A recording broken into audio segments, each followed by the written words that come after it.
Le Seigneur bienheureux dit: j'ai donné cette science impérissable, la science du yoga, à Vivashvan, le déva du soleil, et Vivashvan l'enseigna à Manu, le père de l'humanité, et Manu l'enseigna à Ikshvaku. Savoir suprême transmis de maître à disciple, voilà comment les saints rois l'ont reçu et réalisé. Mais au fil du temps, au vainqueur des ennemis, la succession disciplique s'est rompue, et cette science, en son état de pureté, semble maintenant perdue. Si je t'enseigne aujourd'hui cette science très ancienne, l'art de communier avec l'absolu, c'est parce que tu es mon ami et mon dévot, et qu'ainsi tu peux en percer le mystère sublime. Bien que nous ayons tous deux traversé d'innombrables existences, ô Arjuna, vainqueur des ennemis, je me souviens de toutes, quand toi, tu les as oubliées. Je demeure non né, et mon corps, spirituel et absolu, ne se détériore jamais. Je suis le Seigneur de tous les êtres, et pourtant, en ma forme originelle, je descends dans cet univers à intervalles réguliers. Chaque fois qu'en quelque endroit de l'univers, la spiritualité voit un déclin et que s'élève l'irréligion aux descendants de Bharata, je descends en personne. J'apparais d'âge en âge afin de délivrer mes dévots, d'anéantir les mécréants, de rétablir les principes de la spiritualité. Celui, ô Arjuna, qui connaît l'absolu de mon avènement et de mes actes, n'aura plus à renaître dans l'univers matériel. Quittant son corps, il entre dans mon royaume éternel. Libre de toute attache, affranchi de la peur et de la colère, complètement absorbé en moi, et en moi cherchant refuge, nombreux ceux qui devinrent purifiés en apprenant à me connaître, et tous développèrent ainsi un pur amour pour moi.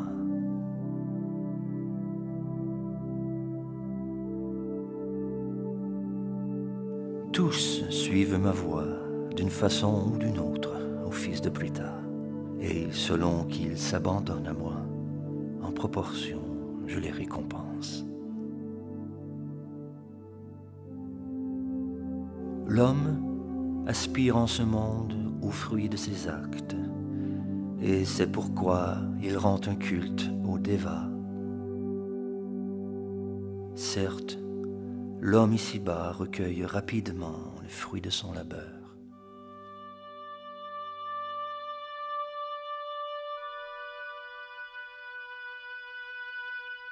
J'ai créé les 4 divisions de la société en fonction des 3 gunas et des devoirs qu'ils imposent à l'homme. Mais sache que si je les ai créées, elles ne me contiennent pas, car je suis immuable. L'action ne m'affecte pas, et je n'aspire nullement à ses fruits. Celui qui me connaît comme tel ne s'empêtre pas lui non plus dans les raies du karma.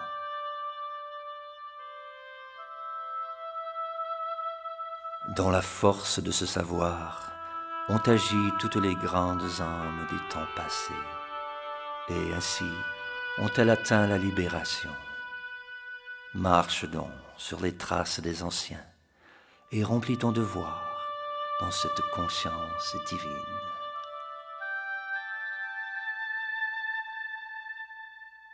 Même l'homme d'intelligence devient perplexe quand il s'agit de déterminer ce que sont l'action et l'inaction. À présent, je vais t'enseigner l'action, et cette connaissance te délivrera de tout péché. La nature de l'action est fort complexe, difficile à comprendre. Il faut donc bien distinguer l'action légitime, l'action condamnable et l'inaction. Celui qui voit l'inaction dans l'action et l'action dans l'inaction, celui-là se distingue par son intelligence. Et bien qu'engagé dans toutes sortes d'actes, il se situe à un niveau purement spirituel.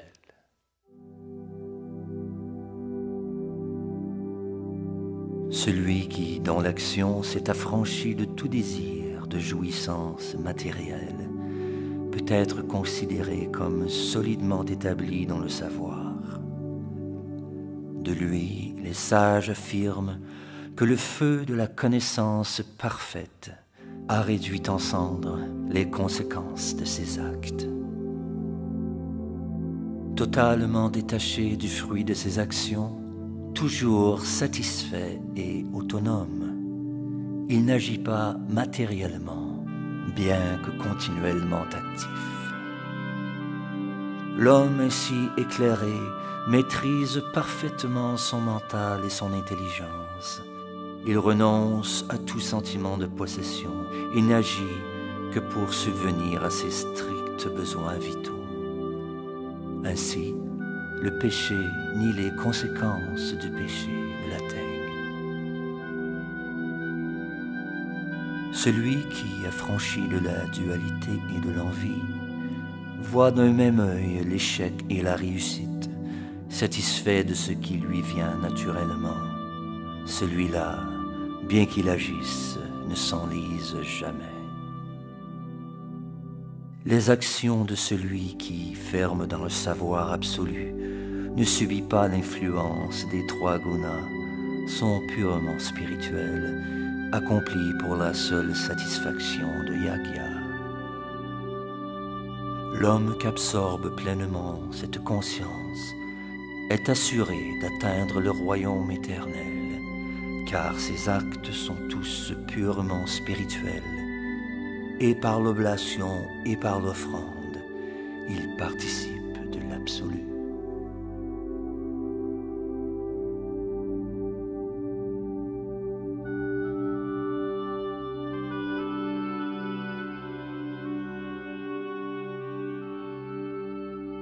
Certains yogis rendent aux Devas un culte parfait en leur offrant divers sacrifices, et d'autres sacrifient au feu du Brahman suprême. Certains sacrifient l'audition et les autres sens dans le feu du mental maîtrisé, et d'autres offrent le son et les autres objets des sens au feu du sacrifice. Ceux qui désirent atteindre la réalisation spirituelle par la maîtrise des sens et du mental offrent en sacrifice dans le feu du mental maîtrisé les activités de tous leurs sens et leur souffle vital. D'autres, éclairés par le sacrifice de leurs biens matériels et par de grandes austérités, font des vœux stricts et adoptent le yoga en 8 phases. D'autres encore étudient les Védas pour acquérir le savoir absolu. Certains également recherchent l'exaltation par la maîtrise des fonctions respiratoires. Ils s'exercent à fondre le souffle expiré dans le souffle inspiré, puis l'inverse. Ils parviennent ainsi à suspendre toute respiration et à connaître l'extase. Certains encore, restreignant leur nourriture, sacrifient en lui-même le souffle expiré. D'entre eux, tous ceux qui connaissent le but du sacrifice sont libérés des chaînes du karma. Ayant goûté au nectar des fruits du sacrifice, ils atteignent les sphères suprêmes de l'éternité.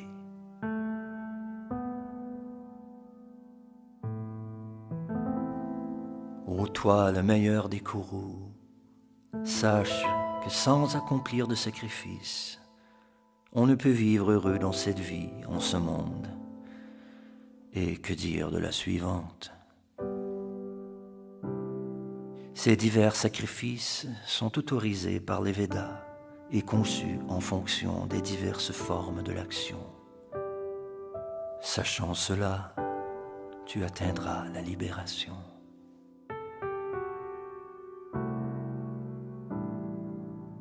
Supérieur au sacrifice des biens matériels est le sacrifice de la connaissance au vainqueur des ennemis. Car, en dernier lieu, ô fils de Pritha, le sacrifice de l'action trouve sa fin dans le savoir absolu.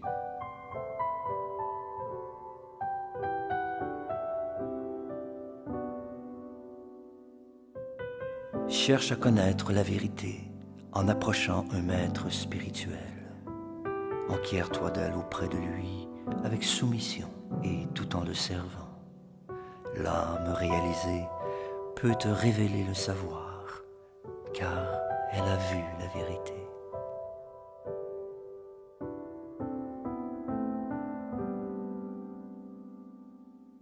Et lorsqu'ainsi tu connaîtras la vérité, ô fils de Pandu, tu comprendras que tous les êtres font partie intégrante de moi, qu'ils vivent en moi et m'appartiennent.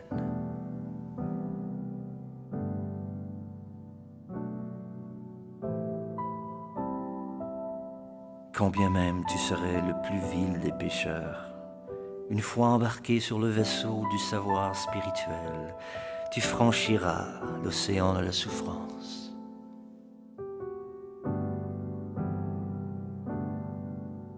Semblable au feu ardent qui convertit le bois en cendre, ô Arjuna, le brasier du savoir réduit en cendres toutes les suites des actions matérielles.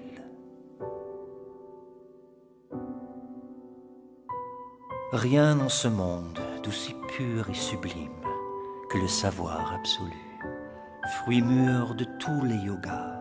Celui qui le possède trouve au moment voulu en lui-même la joie.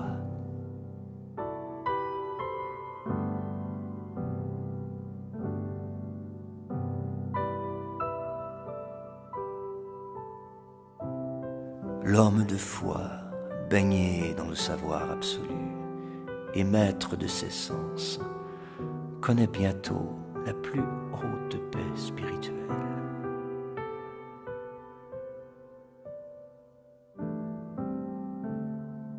Mais les ignorants et les incroyants qui doutent des écrits sacrés ne peuvent devenir conscients de Dieu. Pour celui qui doute, il n'est de bonheur ni dans cette vie en ce monde, ni dans la suivante.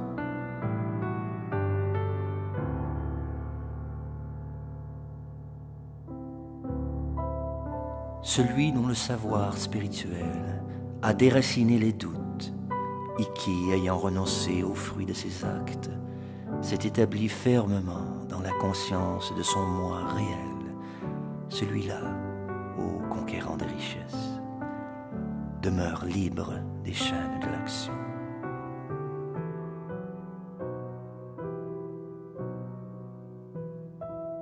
Il te faut, armé du glaive du savoir, trancher les doutes que l'ignorance a fait germer en ton cœur. Fort de l'arme du yoga, ô descendant de Bharata, lève-toi et combat.